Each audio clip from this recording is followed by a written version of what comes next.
So, welcome to the Brainrich podcast. Today we have Jill from Calm Mama Revolution sharing her powerful journey and tips for finding peace in parenting chaos.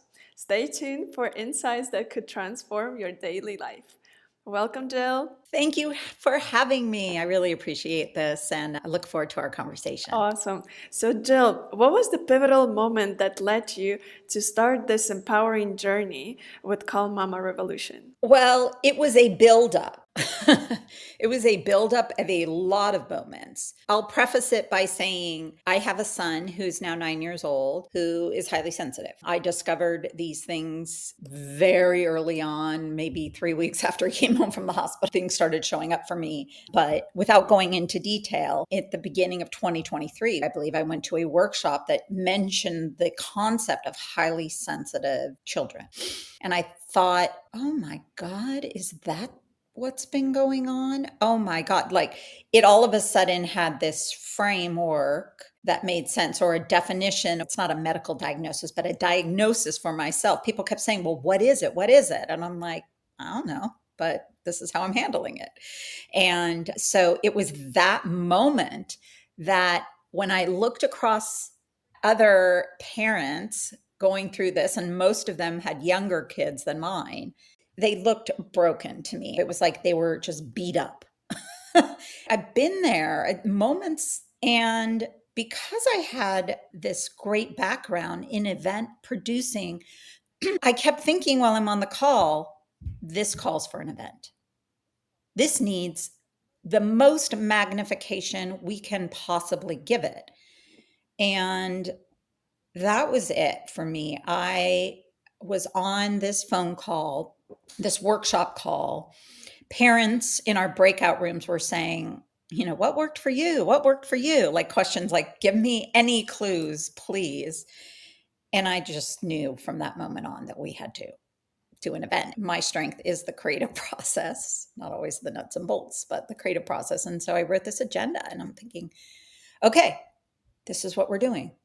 I have learned so much. I am not the coach. I can coach in what I know, but the reality is I can do what I've done for many, many years, which is draw attention and help teach and connect people to resources and solutions and shine a big spotlight on this. That was the pivotal moment for me. I always amazed when things like that kind of comes out of the blue sometimes. There is a need to unite parents like you, parents that need to be connected and just kind of not to be alone. So can you Yeah. share some of your top strategies for staying calm as a parent to a highly sensitive child? Next to a good drink, a good lock in the bathroom, which I could never do, by the way. That would be horrible for my son. What I learned over the years was that it's not strategies for them, it's strategies for me. But it's not just staying calm as a parent, it's almost like calm with a purpose, right? Because your kids are in this intense moment of dysregulation. They are all over the map, and there's not a lot you can do in those moments because they're not ready to welcome and hear what you have to say. Like, we're older now, we're logical thinkers. We're like, oh, Brody, if you just take a deep breath at this moment. And he's like, screaming even louder because we're not even really hearing what's going on and they can't hear you. So I learned at a moment of total desperation. My son wasn't going to school. He refused. I was waking up sick to my stomach every day. I was pictured the inside of my body looking very gnarly.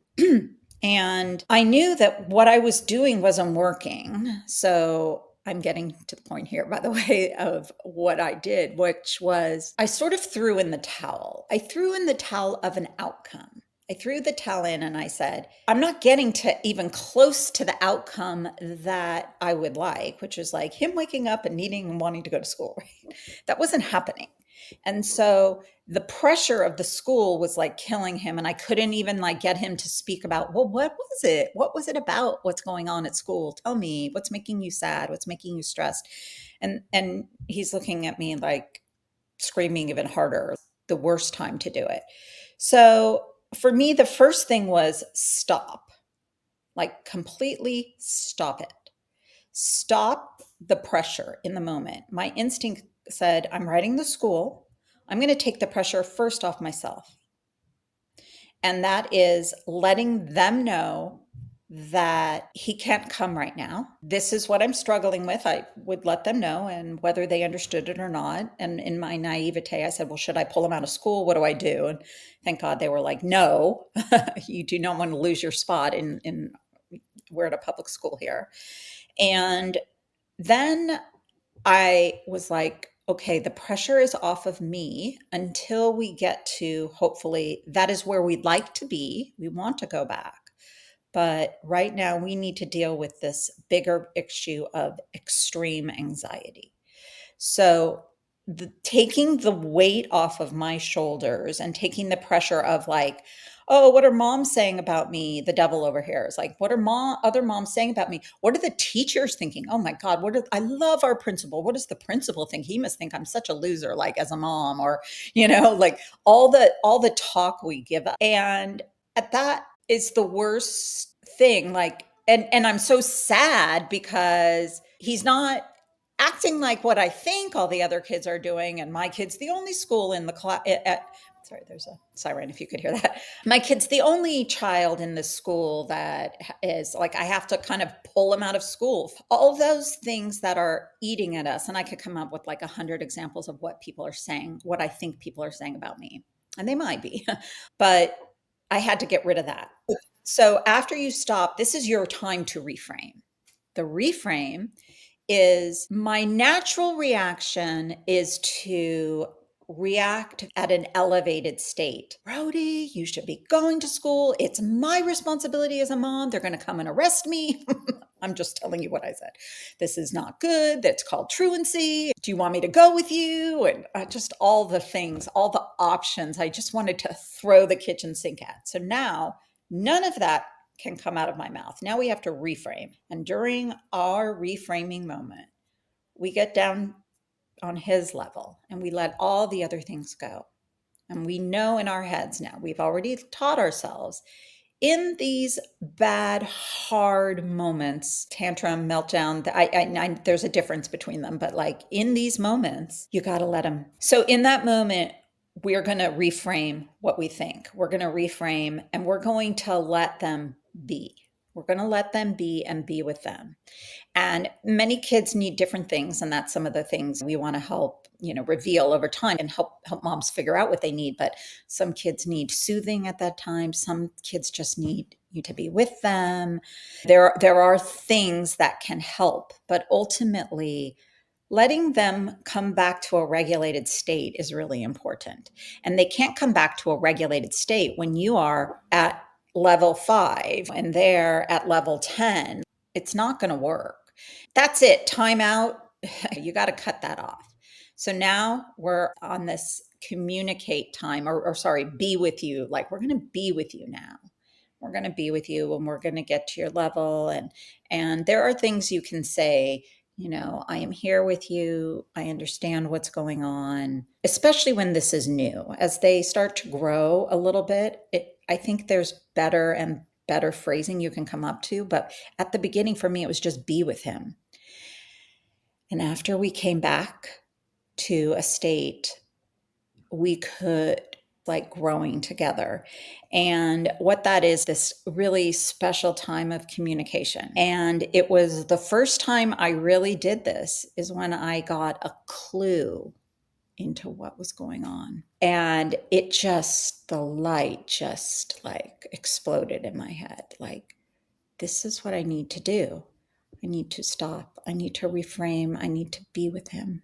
I need to sort of communicate and allow that conversation to flow. I learned so much. And what I was doing wasn't working. I didn't have answers. And now I'm starting to get clues. And once I got a clue, for example, like one of the things was that he was stressed. They gave instructions and he couldn't get it done in time. And so now I had this sort of like perfectionist. He's a perfectionist. He wants to get it done. He couldn't get it done. And so there was immense amount of stress. He started writing, things like, I don't want to live anymore at school and things like that. And I'm thinking, okay, we have a clue now into something that might be going on. So now we could sort of like begin creating a system around helping him start to regain it on that. And by the way, I learned a whole lot more. I don't need to go into everything, but that was just one thing of like, okay, is he not processing it quickly? Is he, what's going on? So I was able to go deep. Yeah, some things that we experience, right? You can look at them both ways, a fortunate and unfortunate, right? And if you go from the positive perspective, right? That situation kind of give you, in a way, kind of give you time to understand your own child better, right? Because when kids are sent to school, we don't see them. We don't know what's going on in there. We can only kind of take, the teacher can tell us, okay, your child is performing, your child is not performing, he needs to work on that. But you cannot access the whole situation in class, right? It's very functional, right? It's Yeah, like functional things we yeah, get from school. right. So Hmm. even with my own kids, when they're at home, I know exactly why there is a meltdown, why there is I don't know, some tantrums and stuff. I understand my child in that situation. And I'm trying to kind of, as you were saying, getting down to their level.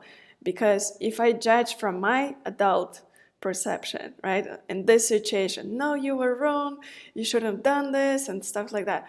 For example, my child, she Yeah. opened the fridge and she wanted a glass of milk. And the milk can was kind of sitting on top, like higher up, right? So potentially she could have hurt herself. She could have created a bunch of mess and stuff. But from a positive perspective, my 5-year-old, old enough to go by herself to the fridge and serve herself a glass of milk, right? That's the positive perception. So if I would go and in a way just kind of try to project that, no, you should have done this to her, that would not serve her well, right? And I always try to explain. It was like, okay, next time you just ask for help, or next time you just do this. So I always try to kind of understand why they do that before I react. It's not easy sometimes. And build them up. You're like building brilliance. You're building so many great things for them. If you are not reinforcing the positive, they're just going to retreat. They're going to retreat. And I knew, ironically, I knew from birth, I was so worried about my son like growing up and not feeling like he could come to talk to me. And of course, my head went to like, oh, there's going to be drugs in school. I want him to be able to come home and share, Mom, I'm uncomfortable. This is what's going on, or whatever. So I kept telling him, oh, from like a baby, you can tell me anything, Brody. You can tell me anything. Well, if we don't really demonstrate that you can tell me anything, then they're not going to tell you. You can say you can tell me anything, but if you don't give them a welcoming space for that, they're not going to tell you. They are going to say, if I say something and it get judged and yelled at, then forget about them telling you anything else. Exactly, yeah. And that's a hard I'm hard on the thing for same parents. same page, yeah. So this whole kind of conversation kind of leads me to a next point. It's mom's guilt. Mom's guilt is a real thing, and many parents, many moms, they struggle with this just kind of balance between your personal interests, your personal life, or life before kids, and being a good parent, what society kind of sees you as a good parent, right? So mom's guilt is a real thing. So how would you advise moms to find this balance without feeling guilty? I think focusing on mom's guilt is a really good important part of this conversation. I think there's another layer to this. I think there is this layer of what we thought it would be. I would think all moms are envisioning the way it should be, the way when the baby comes, it will be. We're building the perfect nursery or something like that. We are buying the right equipment, we're getting the Bjorn and we're getting the rock or whatever. And what we're not doing is thinking about like what could go wrong or what is it going to be? Oh yeah, they told me I'm going to be tired, but everyone's tired or the babies cry. I think there's this like pre-mom stage that is just lollipops and roses all over the place. And yes, it'll be hard, but that's not going to happen. None of this other stuff that I see is it's not going to happen to me. My kid is going to eat all kinds of foods. my kid is going to know how to behave. We have come with all of this, like, years of anticipation of being a mom. We've absorbed other things around us. We know now what we're not going to do and what we are going to do. And then the baby comes. And some of us notice things early on, some of us don't. Mine was very obvious from infanthood and really good, but it's hard. Everyone was saying otherwise, like, oh, all babies do this and blah, blah, blah. But there was something I could like sense, and I was like, this is not the way it's supposed to be. And that baby Bjorn is not getting used because he hates the thing. And like, he won't drive in the stroller.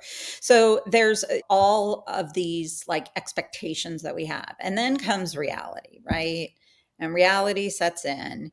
And I didn't get to take my son to the restaurant and sit with him while he was sleeping, while we got to have dinner. I didn't get to go like meet my friends in a public arena at a have a glass of wine or whatever, him and the Bjorn, like how I envisioned all of these things. And not only am I weighing the other people going, well, if you just take him out more, it'll be fine. You'll just got to expose them. And God bless them, they were trying to help it. And then there's this other side of, I am so sad. I am bummed.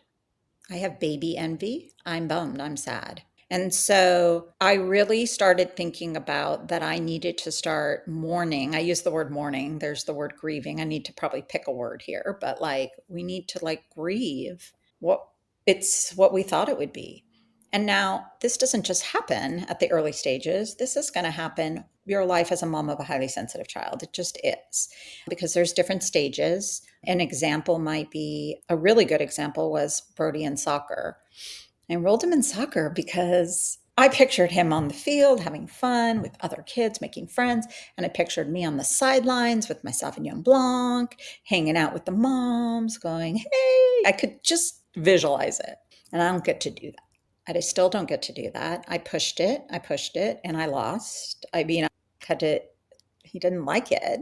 And so I don't get to do that. And I still, to this day, when I hear people are like, okay, see you at soccer, and I'm sad, you know? And so we have to mourn what we don't get. And so there's this guilt. You were talking about balance. And so you got to find other things, other ways. One of my solutions was, okay, so he doesn't want to go out. He doesn't like going out a lot, doesn't want to go. And, you know, if I volunteer on a committee, maybe I could hold the committee meetings at my home. That would be great, because then I could be here and have some of these parents around me. And so there's all these compensations that you have to sort of fill in the blanks, and it'll change. Yeah. It's totally fine. It's really nice to have a community of like-minded parents that kind of going through the same thing, because it does help. You're not alone. That's why, Jill, I admire you for starting this Calm Mama Revolution, because there is a need and you are not alone. And if more moms will find this connection between each other, Yeah. they will appreciate every moment with the child, because they are beautiful kids, right? What you're saying is so spot on. It is what I know now. I can speak from more years of experience, thankfully, is that the relationship, doing a lot of the things that I was able to do, my relationship with my son is beyond amazing, really unique, special. He is like, I mean, they're all gifts from God, right? But like, he is very unique. So many of these highly sensitive kids are. They have like such special qualities. And it's not that other kids that don't have these qualities, but they have unique qualities that become very obvious as the kids grow up, if you've nurtured them, like if you've nurtured these things that we're talking about and we're going to continue to talk about. How can we help moms not only recognize these things, but nurture them? And how do we help them not only feel like when they're in the most dire of times and they're grieving and they're all of these things, know that there is just a unique situation, a very special situation, a special relationship that will just bloom. And it all started with her. It started with the mom. Yeah. Most people come and say, I want solutions to help my kid. I'm like, let's help you. You can be there for them. We're going to be here for you. There's a reason we're here for you. It's because you come first to guide. I don't know if you find this analogy like useful for the podcast or not. I have a friend and she's amazing with dogs. She's not a Mm, dog trainer, but her energy is amazing. If she would just go yeah. through proper training, she would be an amazing dog trainer. And anytime she has someone approaches her, it's like, hey, your dog is so well behaved. She had a golden retriever. How do you do it? And she's like, yeah, I can take a look at your dog. I can come by and just look at your situation. She tells me 99% of the time, it's not about dog. It's about their Mm, owners. It was very interesting kind of idea how she approaches that, because dog will reflect whatever owner is doing, right? It will read the energy of an owner. yeah. In a way, kids, they read your energy, they learn from you as well. And if you're not able to manage your emotions, how do you expect the child learn to Oh, manage yeah. his emotions, right? 100%. And especially when they're like at the youngest stages, we're kind of expecting a lot. Lay down the law, as they used to, we used to say, that's unacceptable behavior and things like that. Side of that. Yeah, yeah. Knowing that all kids are different and from each other. And so, And it's a very cool saying, and it makes so much sense. If you want to be heard, you have to whisper, right? If hmm, you want to be heard, you have to whisper. Because love it. when you have emotions, right, obviously there are situations sometimes as a parent, is like you have something on your background prior to this situation, and then the kid had something, so this big explosion of emotions just happened. And process it, I mean, adults can quickly process it, right? And it's easier for you to readjust, take a deep breath, and it's like, okay, maybe it's not so serious, than expecting to kind of just once you said to your child, it's like, just be quiet, or something all on these lines, right? When you say it, it's like, just be quiet. And Yeah. you're trying to expect your child to be just quiet like this in the blink of an eye. It's not gonna happen. Yeah. Even on this podcast, Birdie trying to break into the podcast, make noise, and he's almost 10. He understands a lot more. So me getting frustrated, he's not going to like fully melt down.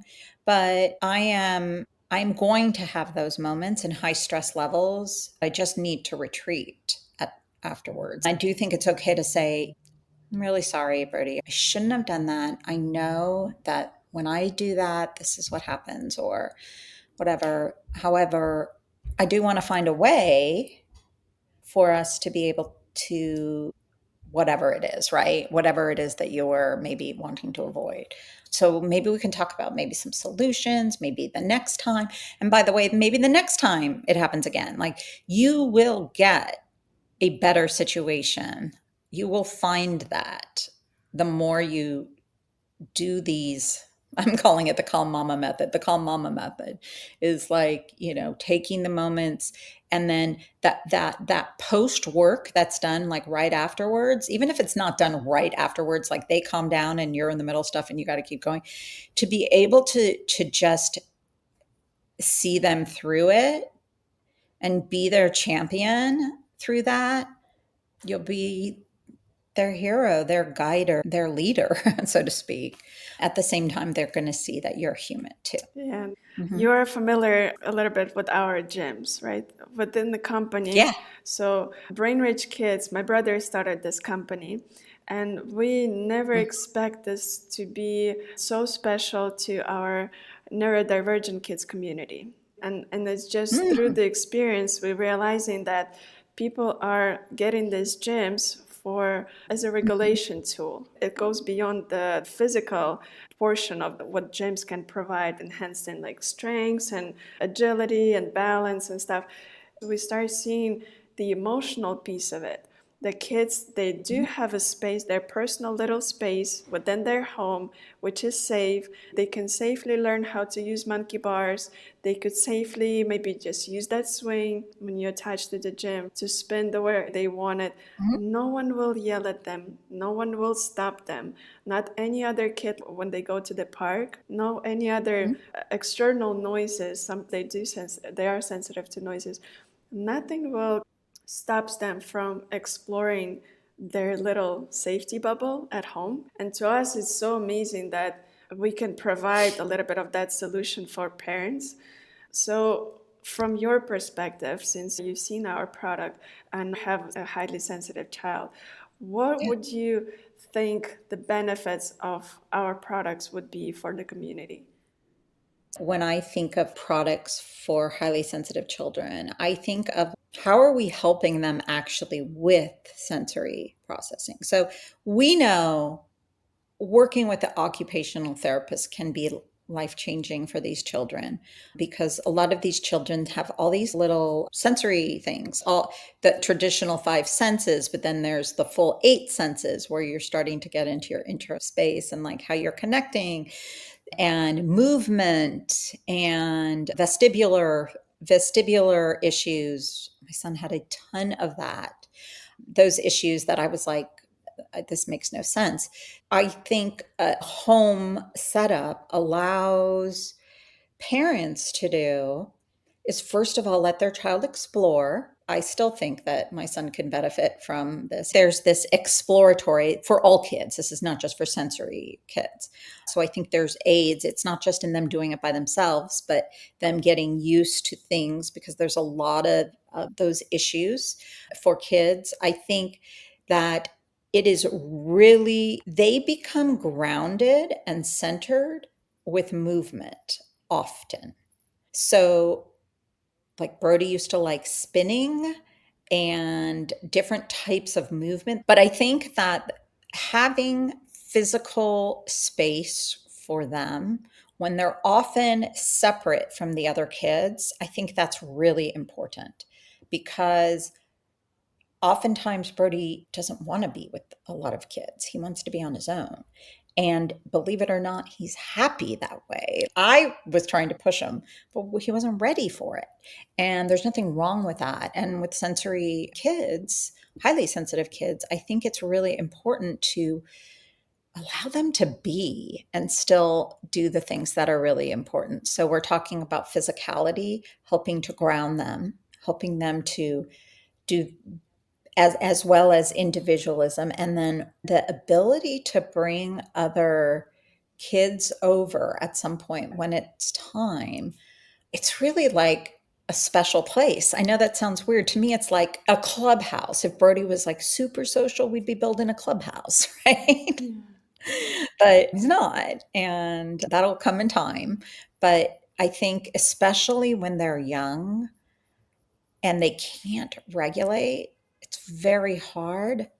A space like that gives them the ability to find outlets to start to learn how to manage and regulate themselves. They're not really capable in their heads to talk themselves out of these moments, these intense moments. Sometimes it's something else, it's something physical that brings them back to that space. If I had that mecca in my home, that sort of oasis, it's like the idea of a calming space. Like it does have that capability. It's not like a calm space necessarily, but it could be for these kids that desire like movement and Yeah, it's kind of interesting because there is a park that I've taken my kids to. It's a huge, beautiful park. I mean, amazing playground structures. And there is a group of kids with special needs, right? They kind of bring them at the same time. They all wear headphones and they kind of keep oh, them on one side of a playground. It's barely has any like climbing structure or anything like that. And I was watching it one time. I might be a little bit biased. I wish every kid will have gyms at their home because it is something amazing for them to have. I know the potential these kids can have if they have the safety of their home where they can just be themselves. without extra Yeah. noise, without watching other kids, being judged, expected to do something. I think that's just such an amazing thing. For the mom side of things, there's a worry about judgment, and it doesn't really go away completely. I'm kind of at that stage where I'm like, so what? Whatever you think is whatever you think. However, I still have those moments after this many years of saying, this is hard. What are they thinking? And it creeps in. And so I think designing spaces within your home is very important for the child and ultimately important for you, because I used to hate people said, I need to set her up for success. And I thought, she's figured it out now, smart ass mom that I was being. And by the way, I said it to myself. I never said it to anyone else, but I was like, really? Come on, like, whatever. Here I am. How do we set them up for success? How do we set ourselves up? And by the way, all of this stuff that we're doing is going to trickle right down to the whole family, to everyone around us. It's profound. Yeah. That's true. I've learned so much, and I do appreciate your being open and all these insights. We know what you're going through as well. I really appreciate your being open and starting this whole movement of uniting parents. They also deserve being recognized as well. Your village is very important. Yeah. Your support village. I did not, and still am really just starting, but I did not create that village for myself. I just thought I was going it alone, but it's very important. Yeah. Yeah, that's why I was Sorry. like sharing what are you going through and just trying to help moms not to feel the way you feel, and just saying, hey, it's okay to feel this way, but I want you to know I'm here for you as well. And whoever is listening, if you find this useful, Yeah. please reach out to Jill, Calm Mama Revolution. Thank you. Part of my work now is helping the moms. And by helping the moms, I'm going to have to bring resources, and resources are people like you doing big things for the moms to help their kids, unlocking your parenting confidence and strategy. But this is going to shape your child's future. It will shape everything. And then the benefits of all of it is it really trickles down to everyone else. Jill, it's been such a great podcast. I hope that this podcast, this information will find mamas like you, or will help to Yep. reach out many people. And just once again, just a reminder, it's a Calm Mama Revolution. Check the Yep. website, contact Jill, find her on Instagram. Let's make the world aware. Visit for more information and stay tuned for more Brainrich Kids podcast episodes. Thank you so much.